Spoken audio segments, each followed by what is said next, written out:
Y después de una larga y sinuosa jornada,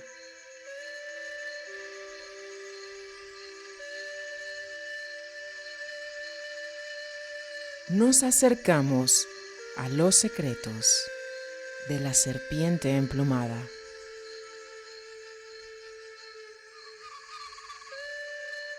Escrito por Armando Torres. Tula Hidalgo, México, año 2010.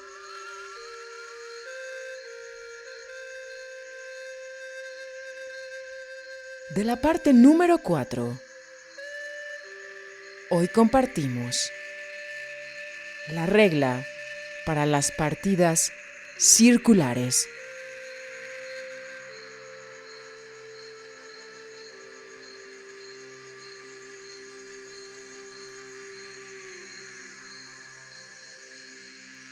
Caminar sola o caminar en grupo.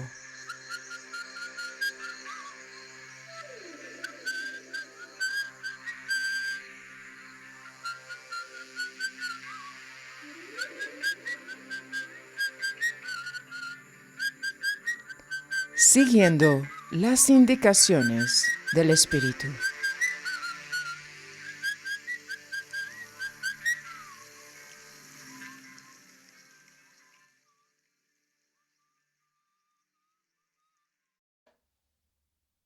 En cierta ocasión, acompañé a don Melchor en un viaje a la ciudad capital.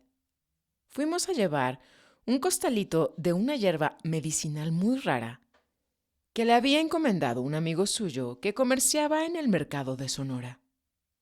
De ahí fuimos caminando por las calles del centro para visitar a la pirámide de Tlaloc, el dios de las lluvias y de los vientos huracanados, que está ubicada adentro de una estación del sistema de transporte colectivo del metro.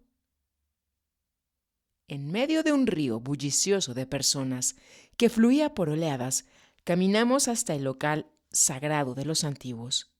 Ahí, él me mostró señas en el monumento que nunca hubiera notado sin su ayuda.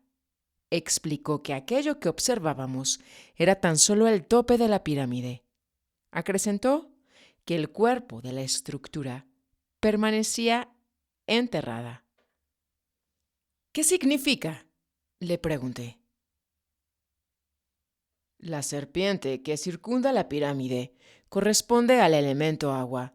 Pirámide de 4 puntas significa el elemento tierra. La estructura redonda que se encuentra en la cima corresponde al aire y el techo, que era por lo general una estructura endeble construida de palos y paja, se relacionan al elemento fuego. En ese lugar, en medio de aquella multitud, me explicó que solo la cúspide de esta pirámide era redonda. Respondiendo a una pregunta que le hice, dijo que en la actualidad había pocas pirámides redondas, pero que aún existían los brujos que seguían esa práctica. De ahí caminamos por un largo túnel con su mercado de libros, hasta llegar al Zócalo, donde fuimos a visitar la escultura de la Coyolxauhqui. Él dijo que esa piedra era el símbolo de la muerte, que arriba de ella se descuartizaban a las doncellas. No sé si sea cierto o no, pero sentí el pánico de aquellas muchachas en la boca del estómago.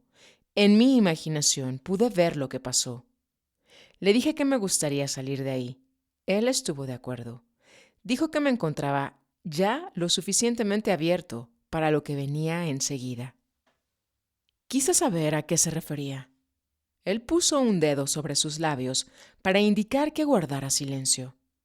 Afuera, él me señaló algo en el cielo muy por arriba de la catedral. Al principio no vi nada, pero después algo se arregló y mis ojos vieron lo que él me enseñaba. Era una sombra negra, como un globo gigantesco, con una apariencia deformada, siniestra, flotando sobre los edificios. De inmediato me agarré del brazo de don Melchor. Él dijo que me calmara y no demostrara miedo o sorpresa.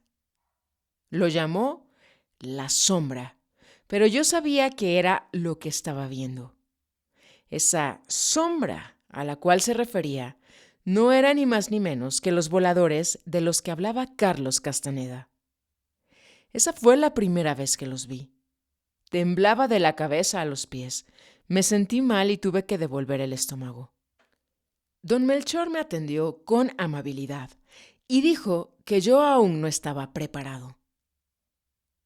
¿Preparado para qué?, pregunté. Para lo que viene más adelante, respondió y se rió como si me hubiera ganado en un juego. Después me dijo: cada linaje está buscando su propio pasaje a la libertad. Ese es el propósito real. Para lograrlo, el nahual se vale de todos los recursos posibles. Si no fuera por la importancia personal, seguir al nahual debería ser un juego de niños. Lo que realmente hace falta es el amor a la libertad y estar dispuesto a todo para lograrlo. Pasó mucho tiempo desde aquella visita al Zócalo, hasta que en otra ocasión él me llevó a la pirámide de Cuicuilco, que también está en el DF, cerca de la ciudad universitaria. Mientras caminábamos por ese magnífico monumento, una de las pocas pirámides circulares en existencia, él me dijo: la intención de esta pirámide está dedicada a los guerreros de la partida de la serpiente emplumada. Me dijo que yo había seguido fielmente la enseñanza y que por fin había llegado mi hora y que me encontraba preparado para lo que venía. ¿Y qué es lo que viene, don Melchor? Lo que viene es el conocimiento, contestó. Y el conocimiento es poder.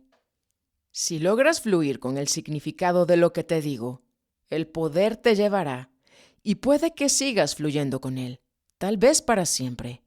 De esta manera es posible hasta que te embarques en tu último viaje. Dijo que aquel lugar era por excelencia el más sagrado para los curanderos. Le pregunté por qué era así. Porque aquí es donde está concentrado el intento de nuestros ancestros. Este lugar es el símbolo de nuestra cultura. Aquí se encuentra acumulado el intento de miles de brujos que han seguido el camino de la serpiente con plumas. Este es, por lo tanto, el lugar idóneo para pasarte el conocimiento que tanto has esperado.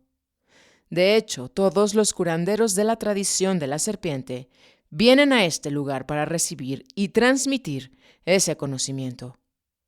Es posible que algún día tú mismo vengas hasta este lugar para comunicarlo a alguien más.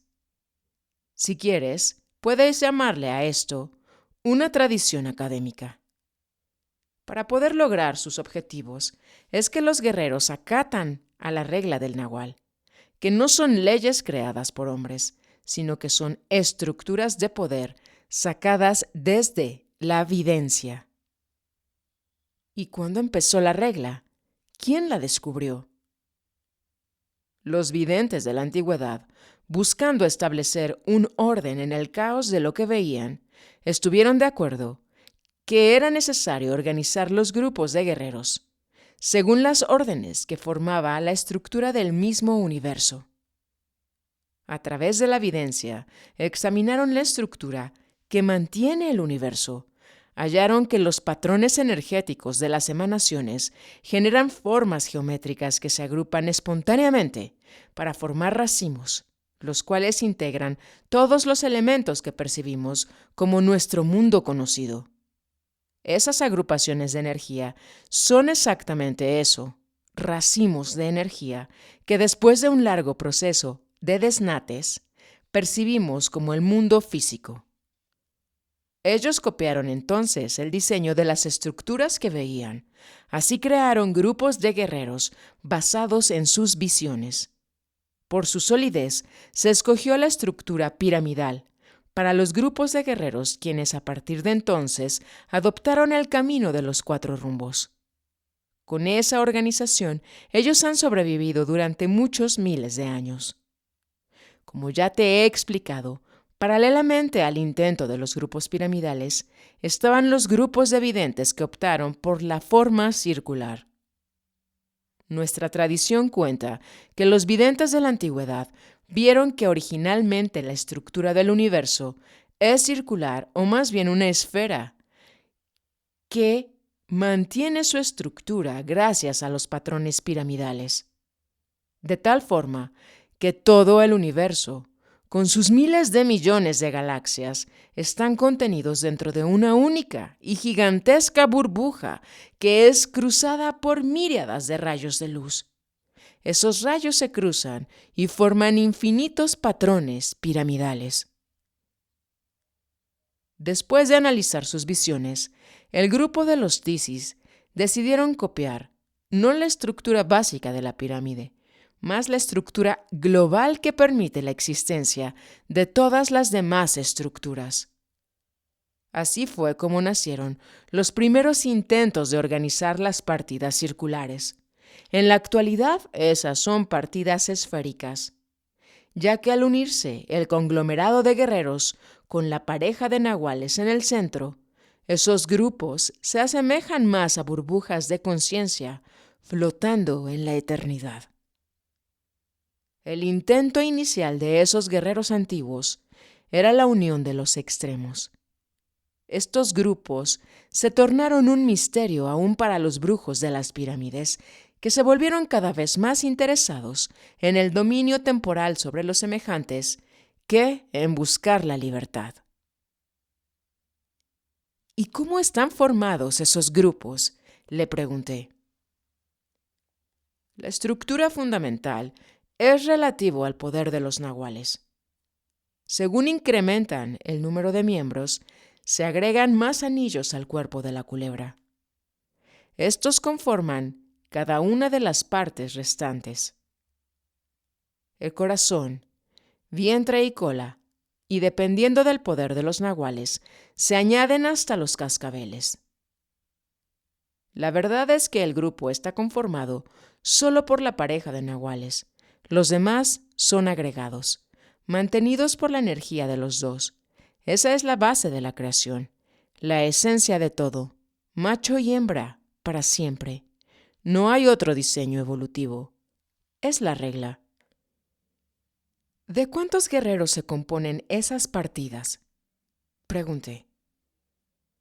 Como dije, el número mínimo es de 2 y teóricamente no existe un límite máximo de participantes. Eso va a depender del poder de los nahuales que las conforman. Sin embargo, los agregados deben venir siempre en pares. ¿Cómo funciona?, volví a inquirir. La formación de la serpiente se divide en 2 mitades longitudinales. La mitad de la derecha es masculina y la de la izquierda es femenina. Esa organización es flexible, funciona de una forma muy natural. Para esos tipos de grupo no hay reglas fijas, como en el caso de otras estructuras. Ahí todo se rige por medio de augurios. Juntó los dedos pulgares e índices de ambas manos, dándoles la forma de un círculo, pero luego intercambió los dedos dándole movimiento al círculo, que terminó por esbozar un símbolo de infinito. Mientras movía los dedos, dijo: cada uno aporta su energía. De esa forma ayuda a estabilizar al grupo, añadiendo sus cualidades para el crecimiento de los demás. La fuerza de su gesto, más la entonación que dio a las palabras, me hicieron sentir lo que él decía. Continuando con su explicación, dijo: a medida que se reproducían, los antiguos guerreros serpientes formaban nuevos grupos de poder, siguiendo la misma estructura de la cual ellos descendían. Los participantes del cuerpo de la serpiente eran llamados familias. Cada familia era una generación de brujos y su conjunto un linaje de poder. Le pregunté si cualquiera que busque el conocimiento podría participar en el grupo del nahual. Me respondió: el nahualismo no está a la venta, pues tanto en el pasado como en el presente sigue siendo un asunto de augurios. Sobre quiénes pueden o no participar de una partida Sin embargo, no existe ninguna regla que impida a cualquiera de hacer el intento. Desde luego, los desafíos que se enfrentarían quienes traten de hacerlo por sí mismos son enormes. Por eso mismo, casi nadie siquiera lo prueba. Pero hay quienes lo arriesgan todo en la corrida en contra de la muerte. Lo que une a un equipo de guerreros no es solo el propósito inquebrantable hacia la libertad. Las familias de brujos son mantenidas además por la afinidad que existe entre sus camaradas. El propósito de la familia de los Tisis era transformarse en una unidad de percepción pura. Para lograrlo, el hombre y la mujer nahual se convertían en una línea de energía. Se transformaban en un gusano de luz, al cual se sumaban los demás guerreros. Al unirse al intento de la pareja, esos guerreros homologaban sus puntos de encaje, de forma que adquirían uniformidad y cohesión, como si fueran una crisálida que hace eclosión. Se transformaban en un nuevo ser, que los antiguos videntes llamaban la serpiente emplumada, un ser cósmico que se lanza a la exploración del universo. De esa forma fue como surgió la regla para las pirámides circulares, también llamada la regla de la serpiente. La quinta esencia de la unión entre géneros no es de origen sexual, sino que es el intento de formar un anillo perceptual puro, donde las energías masculina y femenina se unen y se completan. De acuerdo con esa regla, la pareja de nahuales en su acto final se enroscan uno al otro, formando el círculo eterno. En ese momento, los guerreros que se hayan unido al destino de la pareja nahual se ensamblan al círculo de energía. De esa manera, el grupo desaparece definitivamente de este mundo, creando en su partida una fuerza que arrastra a todo lo que se le acerca.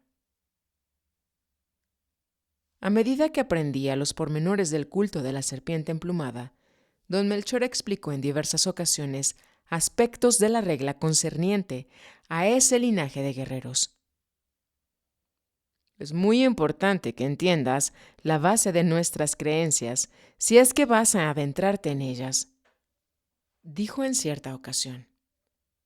Le contesté que me sentía listo para seguir adelante con el aprendizaje. Él sonrió y dijo que solo el espíritu podría decir si yo estaba en verdad listo o no.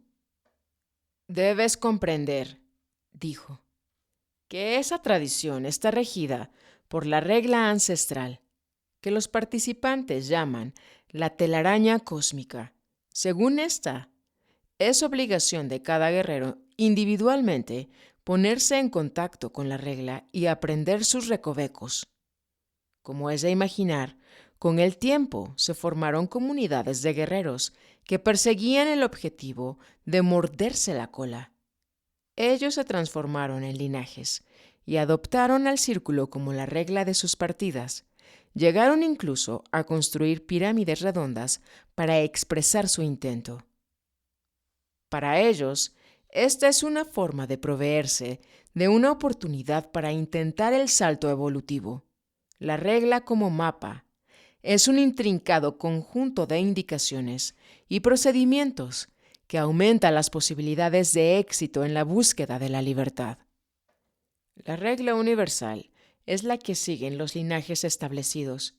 La interpretación de los detalles de la regla de cada partida o la regla personal de un guerrero son actos de evidencia acumulados a lo largo de la vida de cada participante. Luego de adoptar la regla, el guerrero empieza a hacer sus propias exploraciones, validando y aumentando la misma regla. Los guerreros acostumbran coleccionar y compartir con los demás aspectos de la regla que ellos mismos hayan comprobado. La parte masiva de la regla para las partidas es el consenso entre los participantes. Para ser parte de un grupo es necesario, en primer lugar, tener un intento común. Así que es forzoso que cada participante se haya puesto previamente en contacto con la regla y aceptado sus proposiciones. Quien no acepta está fuera. Es así de simple. Un día confronté a don Melchor con los detalles de la regla descritas en los libros de Carlos. ¿Qué me puede decir sobre esos grupos? Inquirí con curiosidad. Me acordaba que Carlos había sido muy escueto en esa información. Él me aclaró.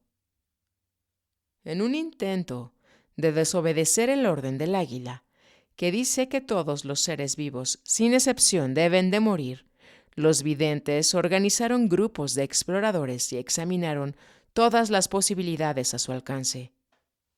Vieron que ese era un orden inapelable, pero al explorar el asunto más a fondo, se dieron cuenta que morir era la etapa de transición entre este mundo y el otro, antes de la completa desintegración del yo en su unión con el todo.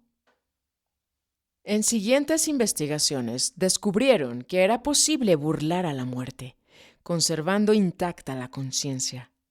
La recapitulación ayuda a lograr ese objetivo al estimular la memoria. Como sabes, el universo en sí mismo es una enorme memoria colectiva que contiene la totalidad de todo lo que fue, es y será. Nosotros somos como sus neuronas, o tal vez menos que eso. Tal vez debería decir una partícula girando alrededor de algún núcleo. El caso es que este electroncito o lo que sea, de súbito gana conciencia de sí mismo y al conocer su lugar dentro del gran esquema, cumple su función tan impecablemente que alcanza la libertad. Se rió de su analogía y dijo que de verdad lo más importante que cualquiera puede hacer es atender a la tarea de la recapitulación, porque eso es lo que garantiza la supervivencia de la conciencia después que termina nuestro tiempo orgánico. Siempre me había maravillado de sus conocimientos. De hecho, los curanderos eran gente muy bien informada de todos los avances. Don Gabinito incluso recibía visitas de actualizaciones científicas. Con respecto a las partidas tradicionales, él dijo: la regla para ellos consiste en la estructura piramidal, de forma que los nahuales de 4 puntas se rigen con base al cuadrado. Los 4 lados son sus 4 direcciones, con sus 4 vientos asociados. Desde ahí, basados en los intereses de cada pirámide de guerreros, le sacan toda clase de interpretaciones. ¿Podría decirme algo más sobre la regla general?, le pregunté.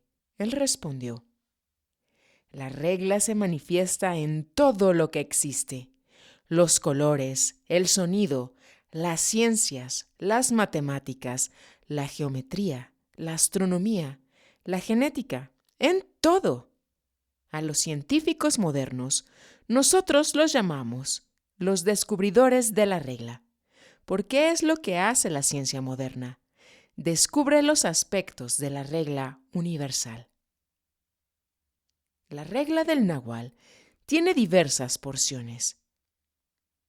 Y pasó a enumerar las diferentes áreas que se aplica la regla en el caso específico de las partidas. Las hay para cada guerrero individual, según su dirección o tendencia. Ya hemos comentado la regla para los nahuales, pero también existen normatividades para los planetas de las ensoñadoras y de las acechadoras. Las hay para la partida, para el linaje. En fin, la regla está presente en cada mínimo aspecto del proceso, desde la formación de las partidas. Incluso hay reglas para el comportamiento de los guerreros. ¿Cuáles son las reglas de comportamiento?, pregunté. Ser impecable, respondió. Dije en tono de queja que eso no explicaba nada. Yo esperaba una lista de cosas que se podían y no se podían hacer. Ah, pero sí explica, replicó. La impecabilidad es como un multiherramientas que sirve para cualquier ocasión. Por ejemplo, entre bueno y excelente, el guerrero siempre escoge lo más mejor. Y cuando uno tiene que escoger a huevo entre lo malo y peor, uno escoge estratégicamente lo que cause el menor daño posible. Se rió de sus propias palabras y luego añadió: la impecabilidad es siempre dar lo mejor de sí mismo, todo el tiempo, en todo lo que hagas, aun cuando en ocasiones la situación no sea la más favorable. Pedí que me diera más detalles.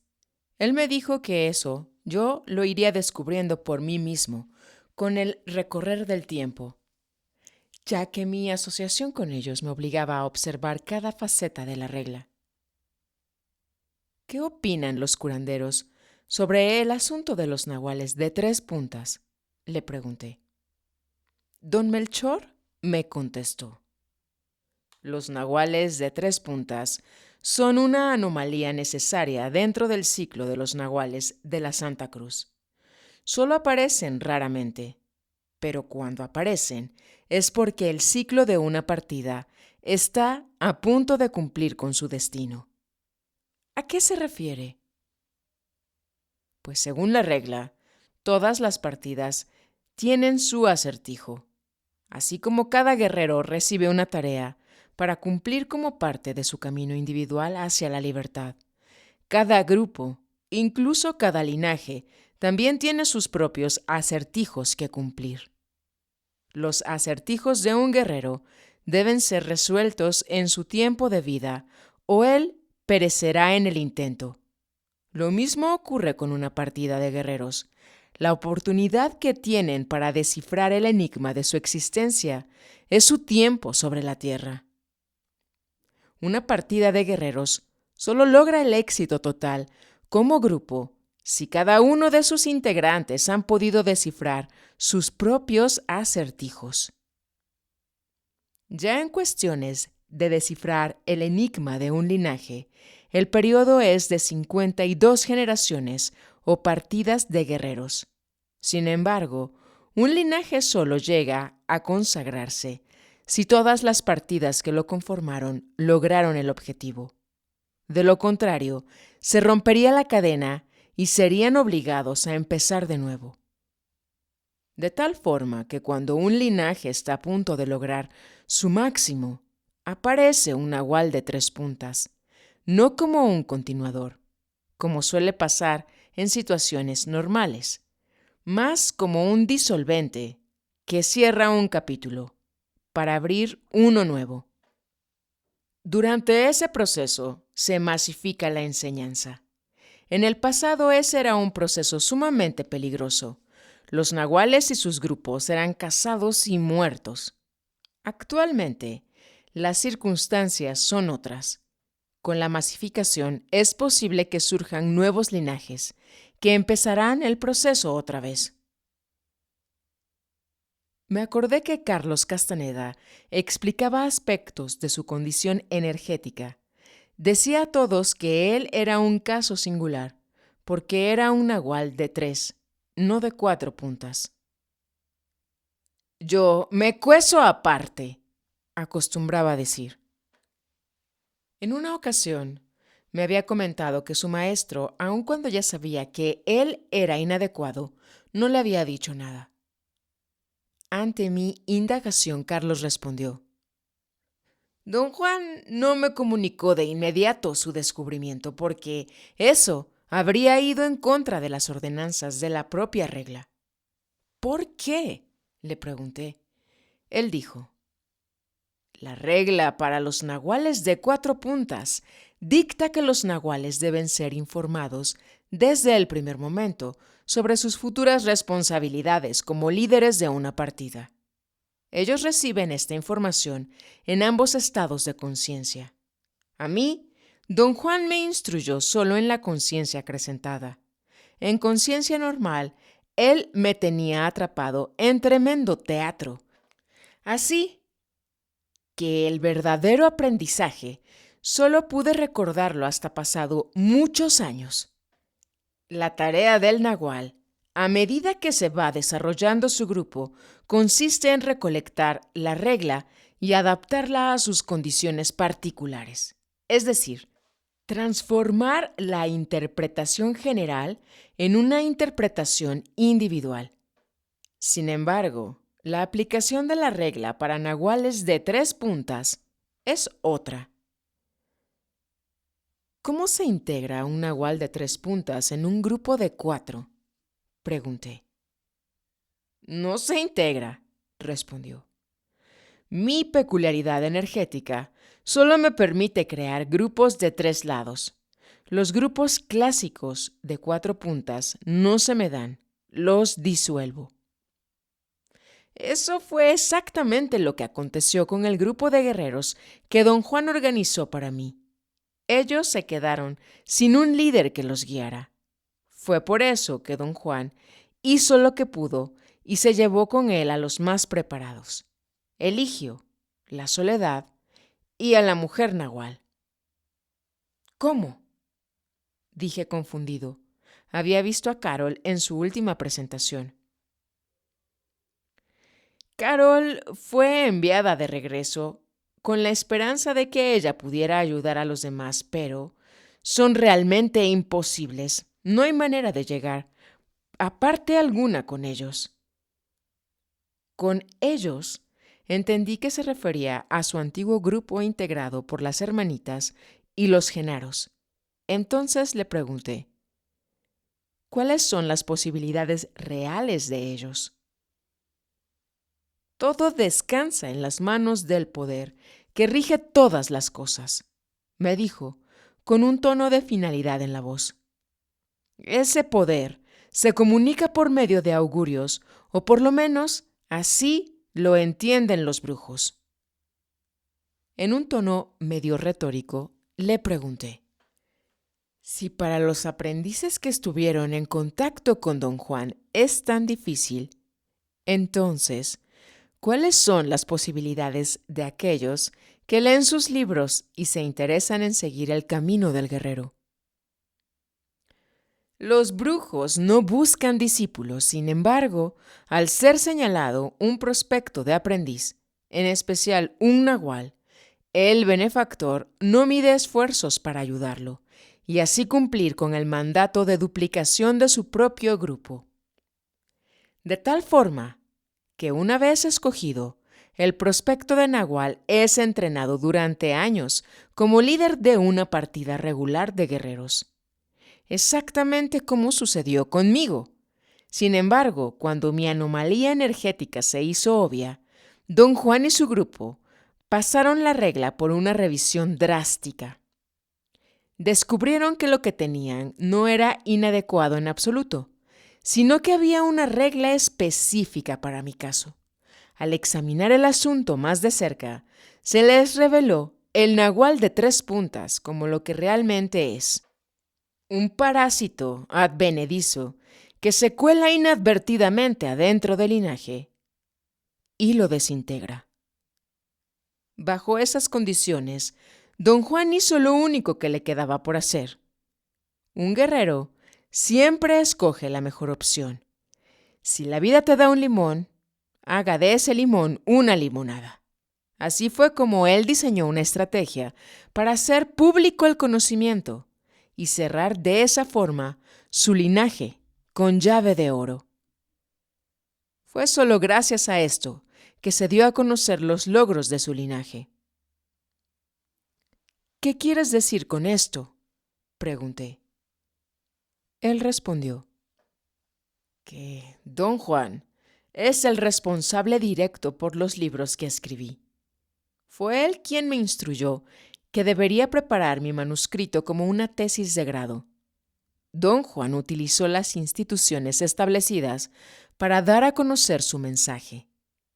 Seguir otro curso de acción habría sido tanto como desperdiciar un conocimiento precioso que durante generaciones fue mantenido tradicionalmente como un máximo secreto. En mi caso, hubo una anomalía adicional. Debido a la forma un tanto precipitada como mi maestro decidió presentarme a lo que él consideraba era mi grupo de guerreros. A causa de eso, él fue obligado a rediseñar la estrategia de la partida de su propio grupo. Se hizo evidente para todos que los aprendices estaban condenados y que yo iba a quedarme prácticamente solo en este mundo.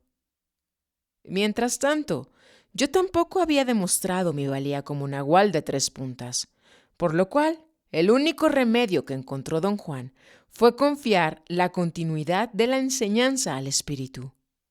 En otras palabras, la regla del nahual de 3 puntas me iba a ser comunicada en algún momento en el futuro por un mensajero que ellos no conocían. Sin embargo, poco antes de partir, don Juan me dio los elementos esenciales de mi tarea. Lo hizo de una forma tan velada que fue solo años más tarde, cuando recapitulaba la conversación sostenida con el mensajero, que las revelaciones de mi maestro se estructuraron en una línea coherente de pensamiento. Las piezas del rompecabezas se juntaron, y yo pude entender cuál era la nefasta razón de mi presencia entre ellos. ¿Por qué dices que es una razón nefasta?, pregunté. Él me contestó: con ello, estoy siguiendo el curso de pensamientos de mi benefactor y sus guerreros. Para ellos la brujería era una actividad estrictamente restringida, regulada por los principios de discreción y estrategia.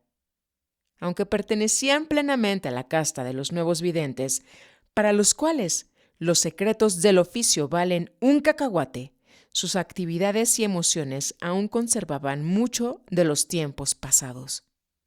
Por lo tanto, mi tarea debió resultarles algo verdaderamente demoledor, pues se trataba de llevar a la brujería a la gente, o mejor dicho, de traer a la gente al nahual, pero no en pequeños grupos, sino en grandes masas. Desde luego que para los videntes modernos, mi tarea no tiene nada de nefasta, es un suceso natural en el flujo de la energía. Ellos saben que los tiempos de cambio hay que enfrentarlos con ánimo renovado.